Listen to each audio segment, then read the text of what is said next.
नमस्कार मान्यवर, मैं हूं अमित विशाल और आपका स्वागत है मेरे इस YouTube चैनल पे।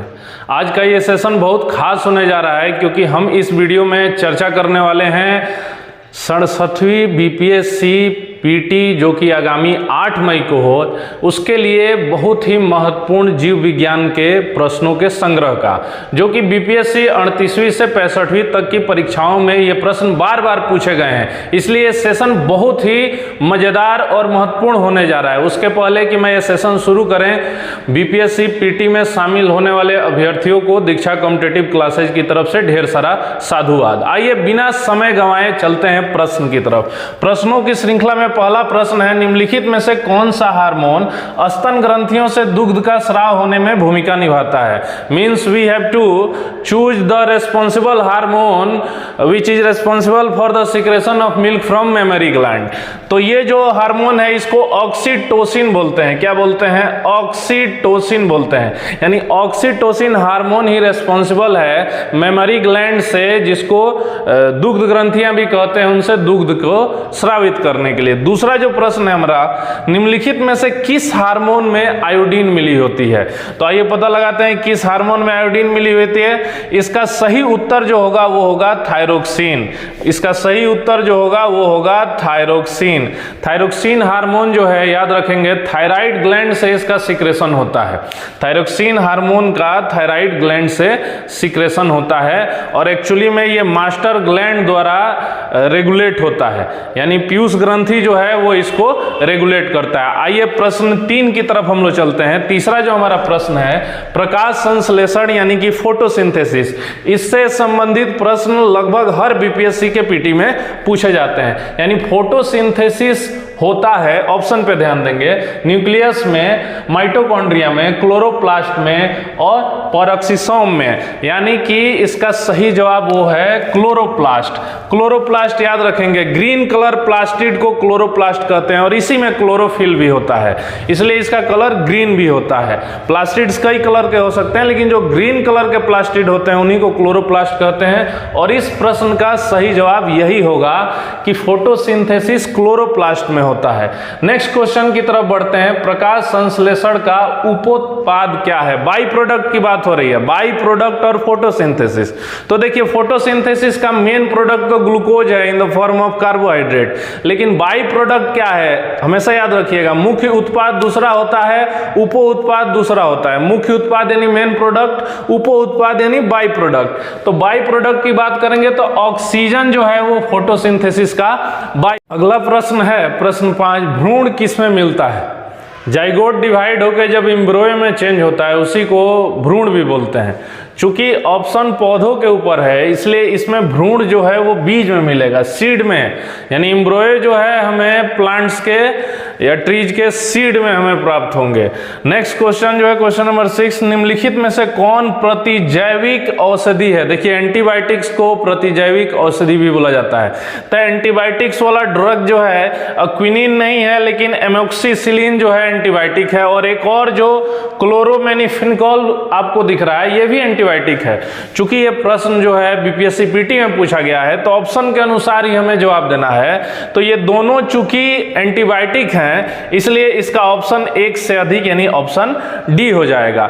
नेक्स्ट क्वेश्चन की तरफ हम लोग बढ़ते हैं। सौर ऊर्जा एटीपी में बदलती है, कहां बदलती है? सोलर एनर्जी जो है एटीपी मॉलिक्यूल्स में कहां चेंज होते हैं? ड्यूरिंग फोटोसिंथेसिस यानी प्रकाश संश्लेषण के समय। तो इसका जो राइट आंसर जो होगा वो होगा क्लोरोप्लास्ट। इसका राइट आंसर जो होगा वो होगा क्लोरोप्लास्ट। देखिए, क्लोरोप्लास्ट को कई बार हरित तलक भी कहा जाता है, इसलिए इसके हिंदी नाम भी आप याद रखेंगे। क्वेश्चन नंबर 8 की तरफ बढ़ते हैं। कोशिका का शक्ति स्रोत क्या होता है? देखिए, यहाँ पर पावर हाउस ऑफ सेल की बात हो रही है, तो हम ये क्वेश्चन बहुत बार बार पूछा जाता है। तो इसका माइटोकॉन्ड्रिया राइट आंसर है। देखिए, ये सारे तो सेल ऑर्गेनेलीज ही हैं, लेकिन माइटोकॉन्ड्रिया ही पावर हाउस ऑफ सेल है। यहाँ पे आपको राइबोसोम भी दिख रहा होगा, लेकिन ये प्रोटीन मैन्युफैक्चरिंग में के लिए रेस्पॉन्सिबल है ये सेल ऑर्गेनेली। तो आगे बढ़ते हैं नेक्स्ट क्वेश्चन की तरफ। प्रश्न है, टाइफाइड तथा कलरा विशिष्ट उदाहरण हैं। यानी typhoid and cholera disease are examples of option पे ध्यान देते हैं, संक्रामक रोगों के यानी कम्युनिकेबल डिजीज, वायुजन्य रोगों के, एयरबॉर्न डिजीज, जलजन्य रोगों के, वाटरबॉर्न डिजीज, उपयुक्त में से कोई नहीं। तो याद रखिएगा टाइफाइड और कोलरा दोनों जो है जलजन्य रोग हैं, वाटरबॉर्न डिजीज हैं, और इनमें एक और सिमिलरिटी है, दोनों जो हैं बैक्टीरिया से होते हैं। नेक्स्ट क्वेश्चन नंबर 10 है, सर्वप्रथम मानव हृदय प्रत्यारोपण हुआ था, यानी हार्ट सर्जरी सबसे पहली बार कहाँ हुई थी, किस देश में हुई थी, उसका किस शहर में हुई थी। ऑप्शन है अमेरिका में, इंग्लैंड में, दक्षिण अफ्रीका में, फ्रांस में। तो देखिए दक्षिण अफ्रीका के केपटाउन शहर में हुआ था, 1929 में हुआ था, और डॉक्टर क्रिश्चियन बर्नार्ड ने पहली बार इसको सफलतापूर्वक हृदय की सर्जरी की थी।